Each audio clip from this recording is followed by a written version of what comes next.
Hello friends, it's me, and today let's watch how to use heat on your hair the right way. Style theory from the style theorist. Together, let's go. Let's start. Thank you. Have you ruined your hair with too much heat? Now it's time to abuse your hair. That was not good for it. Or is there a way to heat things up without fear of this? Stay tuned because I have the secret to safe heat styling for every hair type. Thank you. Hello Internet, welcome to Style Theory, the show that has the hots for healthy hair. Today we're turning Hello Internet, welcome to Style Theory. Hello. up the heat to talk about the controversial world of heat styling. That's right, I'm talking curling irons, flat irons, even your trusty old blow dryer. Heat is one of the fastest and easiest ways to change up your hair look. But here's the thing, some people Given that you know how to use it properly. swear by heat, and some swear it's the worst thing you can do for your luscious locks. Well, here's Sorry. Style Theory's hot take. Heat styling can be safe if you know how to use it. We have all been told that too much heat can permanently damage your hair, leaving you with terrible tangles, split ends, and those freaking flyaways. I hate them. And let me tell you, loyal theorists, I am guilty of using the wrong amount of heat on my hair once or twice, or a couple hundred times. You see, I've been heat styling my hair for what feels like, I don't even know. I can't even remember a time where it wasn't part of my normal hair routine. Heck, I even remember my mom blow drying my bangs before kindergarten and laying on the floor in middle school to use an actual clothing iron to straighten my hair. Yeah, I've lived Wow. through the dark ages of heat styling, but that means that I've seen it all and done it all. And you get to learn from my mistakes. It's time for me to pass that knowledge on to you in hopes that I can save you and your hair and make sure that you walk away from this episode with healthy and heat-treated hair and not end up like... Ugh. So let's start with the basics. How can heat give you curls, waves, and pin straight hair? An excellent question. Heat styling does feel a little bit like magic, but I assure you, you don't need to be Sabrina to get gorgeous hair. Though man, that would take way less time. Instead, we have to rely on science. Hey, science is cool, and it will save you Yeah! Science! Yeah! from turning your hair into those crunchy ramen noodle strands. To do this though, we need to pluck out a strand and take a closer look. Ow! You know, if we keep doing these hair episodes, I'm gonna end up bald. Anyway, around 85% of your hair is made up of the protein keratin, the same protein that's found in your skin and your fingernails. Like all proteins, keratin is basically a long string of these things called amino acids, aka the building blocks of your hair. Think of them kind of like the links in the chain of a necklace. They hold it all together. But not all hair chains look the same. Some are straight, some do a little wave, and some have tight or loose curls. This depends on your hair type. And, you know, you can find your hair type by watching our other video after you finish watching this one, of course. But now back to the shapes. These different shapes are caused by that string of amino acids bending and twisting over on itself to create those luscious locks. And it's all because of these things called bonds. Chemical bonds. There are 3 different kinds of bonds that affect our hair shape. Hey, James Bond! Ionic, disulfide, and hydrogen bonds. Ionic and disulfide bonds cause that necklace to bend and fold and give it that 3D shape. Disulfide bonds especially are responsible for giving your hair its natural curl. So if your hair is super duper curly like mine, that means that you likely have a ton of extra disulfide bonds in your hair's keratin. And that necklace of amino acids we keep talking about is more like a snap bracelet. Now, ionic and disulfide bonds are pretty permanent. There's not really much you can do on any given day to change them. In fact, the only way to really break down those bonds is to do some serious chemical hair treatment, like, say, getting a perm. Just remember, if you do decide to get a perm, don't get it wet. Chutney, why is it that Tracy Marcinko's curls were ruined when she got hosed down? Because they got wet? Exactly. Because isn't it the first cardinal rule of perm maintenance that you're forbidden to wet your hair for at least 24 hours after getting a perm, at the risk of deactivating the ammonium thiglycolate? Yes. Don't be a chutney, be an L, and know your proper hair care. Otherwise, it will lead to your arrest. Is that the lesson? I don't know. But the lesson we can take from that is that it will bring us to our third and final type of bond, the hydrogen bond. Wow, While it may be the weakest of the bonds, that doesn't mean it's not doing the work. Not only are these bonds the true secret to the magic of heat styling, they're also responsible for causing frizzy hair on a humid day, or even the wacky shapes that your hair gets into after sleeping with wet hair. Let me break it down for you by zooming into a molecule of our favorite hydrogen beverage, the good old H2O. You see, at an atomic level, water is kind of like a tiny magnet. It's got a positive side near the hydrogens and a negative side near the oxygen. So when you bring a bunch of water molecules together, the little negative sides of the oxygens want to line up with the positives of the hydrogen atoms, and they make a weak little bond called a hydrogen bond. Though, while these bonds are weak and temporary, it's not about how strong they are that matters. It's that there are so freaking many of them. Due to the sheer number of potential hydrogen bonds your hair can make, you can actually use them to overpower the mighty ionic and disulfide bonds to change the shape of your hair. All you need to do is add heat. Heat styling tools, whether they're flat irons, curling irons, or whatever you might be using, break those hydrogen bonds, allowing you to shape your hair however you want. As your hair cools, it locks those hydrogen bonds into its new shape, temporarily. Eventually, your natural ionic and disulfide bonds will take that control back. And like Elle said, if you add water to your set hair, it can ruin the look by re-engaging those hydrogen bonds. This is why when you step out on a humid day, your hair will start to snap back to its normal patterns. The hydrogen giveth and the hydrogen taketh away. But theorists, while that look may be temporary, the temperature... I like it that she actually used the reference, the hydrogen give it, the hydrogen thicketh. I recognize that reference.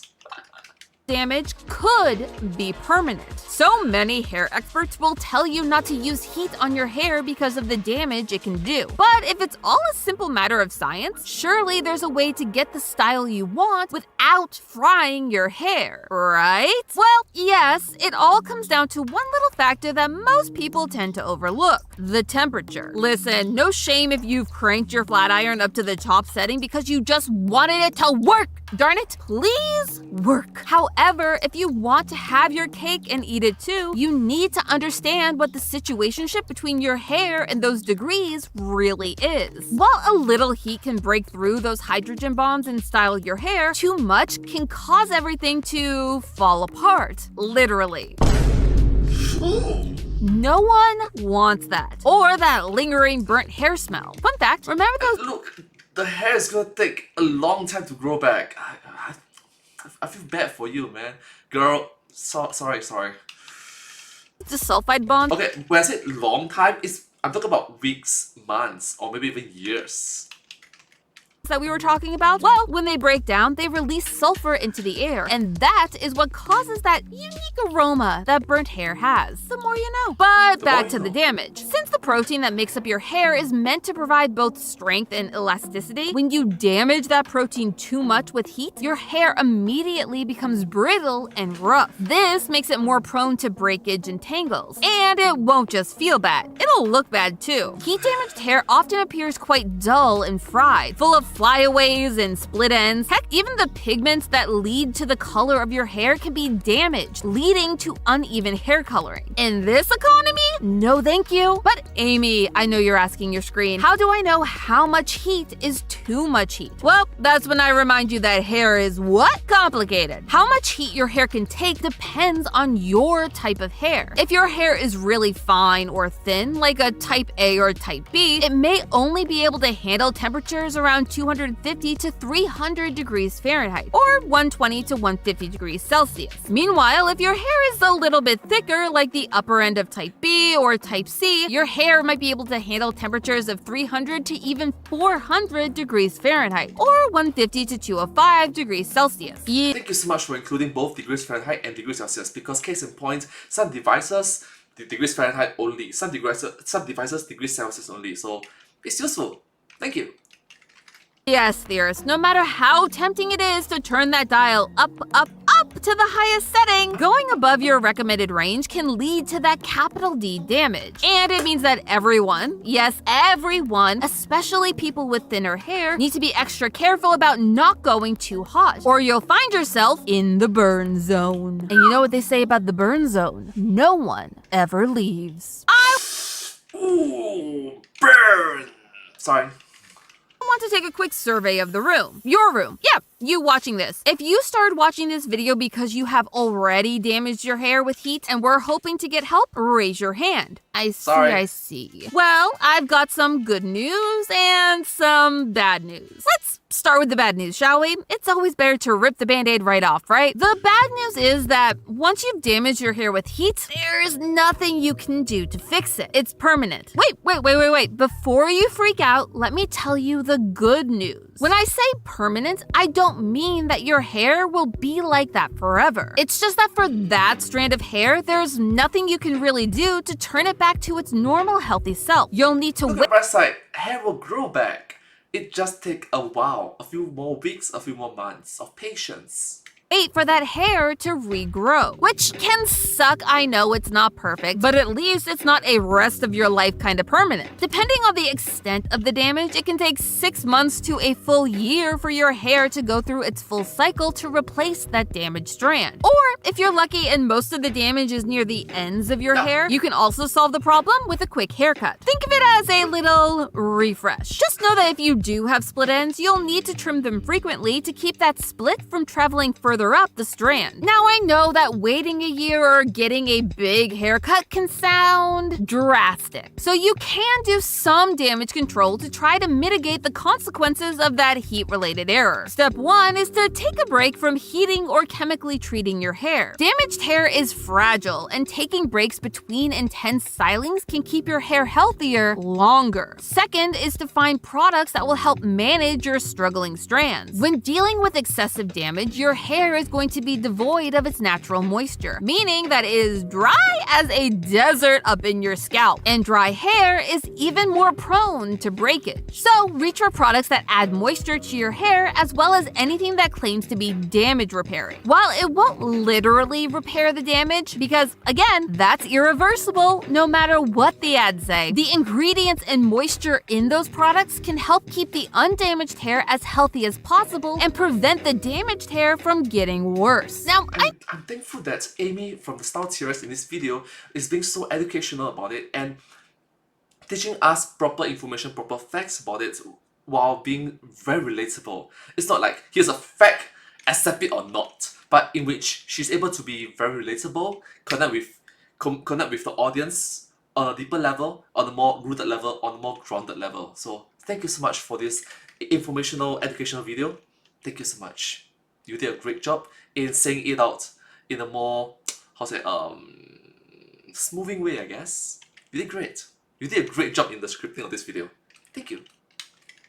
I know all of that sounds pretty bad. And to be honest, no heat is the best way to avoid heat damage. But I would be a hypocrite if I stood here and told you to never use heat on your hair again. I love heat styling my hair, and you can absolutely do it and still have healthy hair. You just need to be safe. We've already talked a ton about temperature, but it's important to remember that heat styling products come with multiple temperature settings, and some even have temperature displays, so you can know exactly how much heat is going onto your hair, and if you're set too high for your specific hair type. But if you're still not sure what temperature to use, start at the lowest setting and work your way up until you see the results that you're looking for. Just don't start at the highest and hope for the best. The next best thing you can do is add some protection. Just like your skin needs sunscreen to keep away sun damage, a heat protectant spray can do the same thing with your heat tools. Whether you use a cream or a spray, heat protectants act as an insulating layer that limits the amount of heat getting through to the hair itself. Sure, it can make styling your hair take a little bit longer, but better safe than scorched. And for the love of all things hair, do not. Yep, better safe than sorry. No, better safe than scotch. Repeat, do not heat style your hair when it's wet. No, stop that. Your hair is like a sponge. It absorbs water. So when your hair is wet and you add heat, you are literally cooking your hair from the inside. Yes, water plus enough heat equals boiling. When you do this, you are actually turning each of your hair strands into its own personal pressure cooker. That was not good for it. No, Jenna, it wasn't. But remember, the best thing that you can do for your hair is give it a break. The best thing I've ever done for my hair was learn moderation. Heat styling your hair day after day will slowly damage your strands to the point where that damage becomes permanent, even if you do everything right to protect it. While I'd love to keep my hair pinned straight at all times, a little texture is a small price to pay for healthier hair. That's also why you see me go back and forth between my natural curls and my straight hair. And in reality, I only use heat on my hair once a week when I wear it straight. Maybe twice if it rains. Your hair needs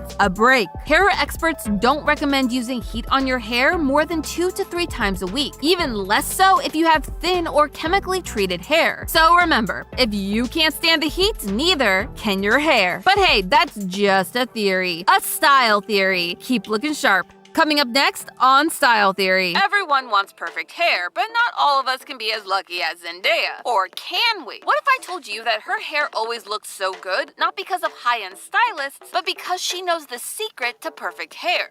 Well, thank you so much for this educational, this informational video. It was educational for the win.